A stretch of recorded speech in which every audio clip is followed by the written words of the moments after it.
my tea homies, it's your girl Alethea coming back for another video. And this video is going to be different from any other video that I have created or that I have made, because I am talking about a controversial topic. So if you would like to hear what I'm talking about in this video, then please continue to watch.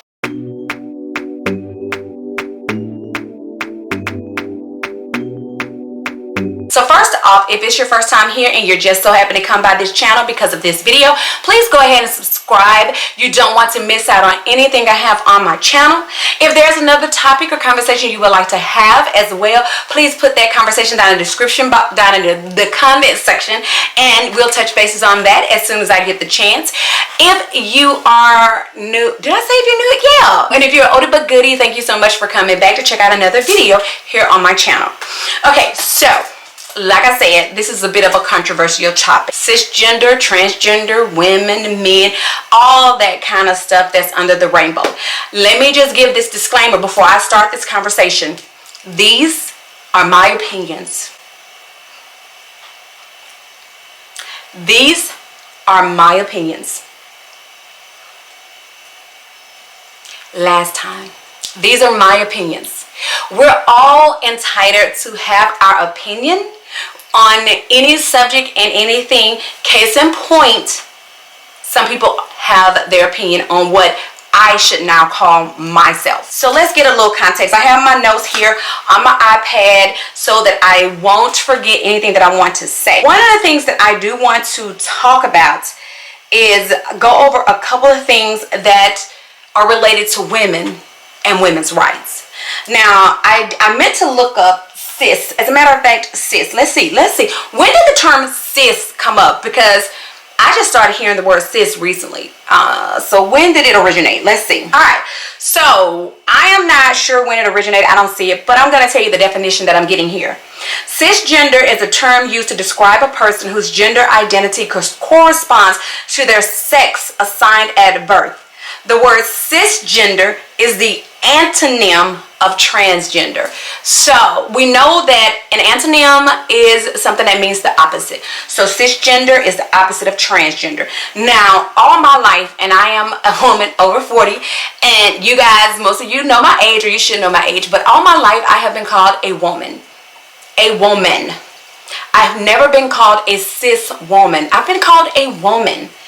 And now, to appease someone else, you want me to call myself a cis woman. Now, let me just say this as well. You guys know I have a wife. I am a woman that falls up under the umbrella, lesbian. And so therefore I don't discriminate against anybody, point blank, period. But I am up under that spectrum, that rainbow, or what have you. So it would be, some would say it would be hypocrisy. And I would kind of say if I were to discriminate against someone that, you know, is under the rainbow as well. But anyway, with all that being said, I don't think that in order for someone else that falls up under the quote-unquote rainbow, I don't think that I have to compromise or change who I am or what I'm called, so someone else can be comfortable in what they're called. Let's give some historical background, like I said. Get some historical background. Now, I'm not a history teacher. I teach ELA. I'm not a history teacher, but I just want to give a little historical background, because this thing, the thing with the cis, it's not affecting men. It's affecting women. It's affecting women, and it's affecting our rights and what we would like to be called, or what we prefer to be called, or what we've been called our entire lives. May 29, 1851, Sojourner Truth delivered her infamous speech, "Ain't I a Woman?" You can call it "Aren't I a Woman? Ain't I a Woman?" August 18, 1920, women win the right to vote. June 10th, 1963, the Equal Pay Act passes to keep women from being discriminated against on pay if they do the same job as men. 1973, Roe versus Wade was established. 2022, Roe versus Wade was overturned. Hear me now. 2022, Roe versus Wade was overturned. And let's go back just a little bit. 2019 always removed the female symbol from sanitary products for transgender and non-binary individuals. Now let's get into that. You remove the female symbol for transgender and non-binary people,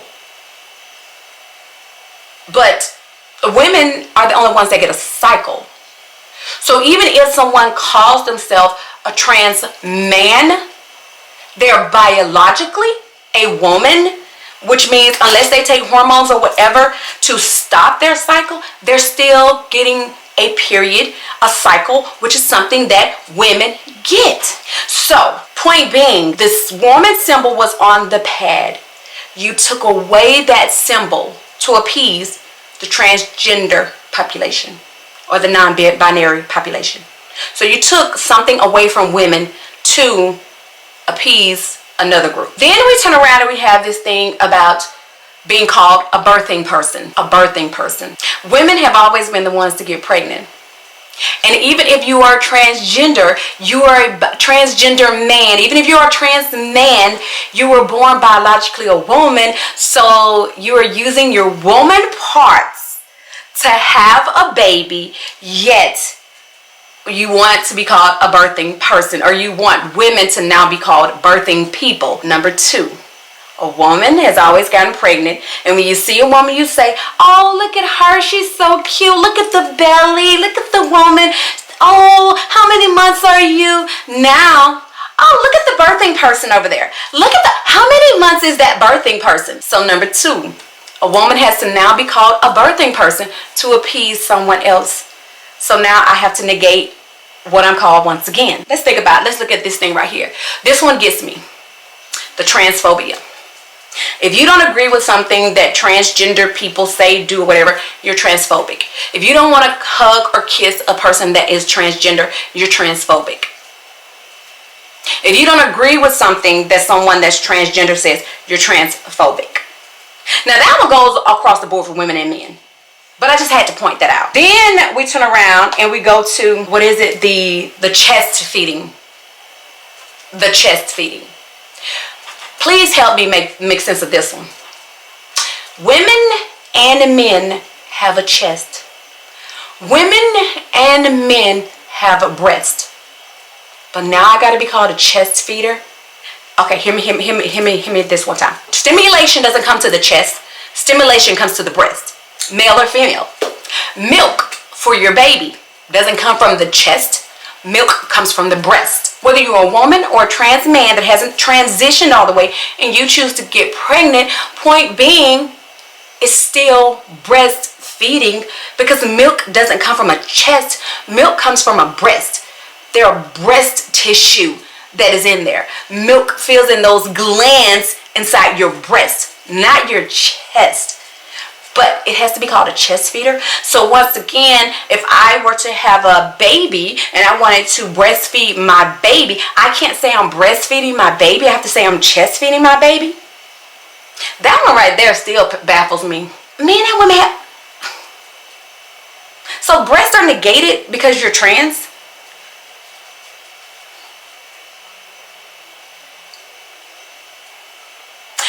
Why do women always have to be the sacrificial lamb? Because in this cis world, in this trans world and all that kind of stuff, all the changes that are being made are changes that people want to be made, or changes that women have to make. I don't see or hear them saying something about a man and their parts, or changing this, changing that. Women always seem to have to be the sacrificial lamb for everything, for everyone else. That's just like they always say, women, we carry this on our shoulders. We're the nurturers, we're the carers, we're the this, we're the that. And then here we are, the ones that have to get everything taken away from us. And no matter what situation it is. To appease the misogynistic male gender. Because point blank period, I'm sorry. Even if you're a man and transitioning to be a trans woman, and you turn around and you want me to change, you still have that male ideology of the fact that a woman needs to do whatever a man wants her to do. Even if it means changing her identity, changing who she is. Why should my identity have to change in order for you to embrace your identity? Why does what I call myself have to change because of what you call yourself? Why does one have to negate out the other one? Why can't trans women call themselves trans women and I still call myself a woman? And they call themselves a trans woman. Why can't I still call myself a woman? Why do I have to be a cis? The only cis I know, the only cis I want to be called is the SIS. Cis. Like I said, and I mean, in this conversation can go on forever and ever and ever. And some of y'all may disagree with me and what I'm saying. And it's fine. It is fine. I just still say, and I'm going to stick by it. Why does my identity have to change in order for you to embrace your identity? It's like saying that while you can be trans, you can't embrace your trans identity unless my identity is stripped away from me. Why does my identity have to be stripped away from me in order for you to have yours? Let's think about it. And this is not about race. Black people, kidnapped Africans that were brought to America, kidnapped Africans, identity was stripped away from them in order for the masters to feel comfortable. And so now, in order for a trans person to feel comfortable, or a trans woman, let me say that, a trans woman to be comfortable, a woman's identity has to be stripped away from her. Why is it that in order for the oppressor to feel comfortable, the oppressed has to be the sacrificial lamb? Because just think about it. When someone wants someone to do something, or someone tries to take something from someone else, you are oppressing that person. That is oppressive behavior. So why do I have to be oppressed? Why do you have to be an oppressor in order for you to be comfortable in your new identity? Embrace your identity and let me embrace mine. The two can coincide. The two can live on a playing field together. The truth, the scales are not unbalanced. They don't have to be unbalanced. They don't have to be. I tell you what, they better not do. They might not go put no cisgender or cis woman on some type of a document that I got to fill out, because then when that happens, I will not be putting in anything to identify myself, because I'm not going to identify myself as a cis woman. I'm a woman. Point blank, period. For the rest of my life, I'm a woman. All right, so that is all I have to say. So let's discuss. So if you have something that you want to add to this, then go ahead and add it. If you disagree with me, then you go ahead and disagree with me. It's fine, but we're going to keep it cute. Don't go in my comment section bashing, saying anything negative, because I will delete it, block, all that good jazz. So with all that being said, I would like to thank you so much for coming to my TED Talk. I'd like to thank you so much for coming to check out another video here on the channel. Please don't forget to like, comment, subscribe, and share this video across all your social media sites. And so until the next time, and in between time, you ladies and gentlemen be safe, and I will do what? Catch you on the flip side.